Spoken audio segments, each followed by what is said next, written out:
Quick chana masala எப்படி செய்கிறதுன்னு பார்க்கலாம். கடலையை வேக வச்சு தனியாக வச்சுருங்க. அரைக்க வேண்டிய மசாலாவை அரைச்சிருங்க.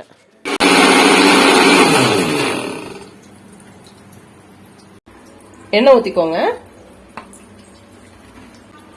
எண்ணெய் சூடாயிடுச்சு. இப்போ சோம்பு போட்டுருங்க. கருவேப்பிலை போட்டுருங்க. இப்போ நம்ம அரைச்சி வச்சிருக்க மசாலாவை இதில் சேர்த்துருவோம். பச்சை வாசனை போகிறது வரைக்கும் நல்லா கிளறி விடுங்க. பாருங்க, எண்ணெய் நல்லா பிரிஞ்சு வந்துருச்சு. இப்போ 2 பச்சை மிளகாய் சேர்த்து நல்லா வதக்கிடுங்க. இப்போ வேக வச்ச சுண்டலை இதில் மிக்ஸ் பண்ணிடுங்க. தண்ணியோட சேர்த்துக்கோங்க. தேவையான உப்பு போட்டுக்கோங்க.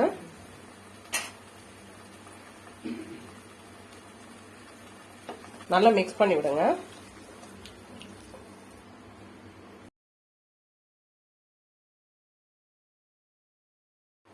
சிம்மில் வச்சுக்கோங்க. 3 விசில் தாராளம் போதும். ஏன்னா ஆல்ரெடி நம்ம சுண்டல் வேக வச்சு எடுத்துருக்குறோம். விசில் வந்துடுச்சு. இப்போ ஓப்பன் பண்ணிடலாம். சூப்பரான சன்னா மசாலா ரெடி ஆயிடுச்சுங்க. இப்போ லாஸ்ட்டாக கொஞ்சமாக கொத்தமல்லி தழை மேலே தூவி விட்டுருங்க.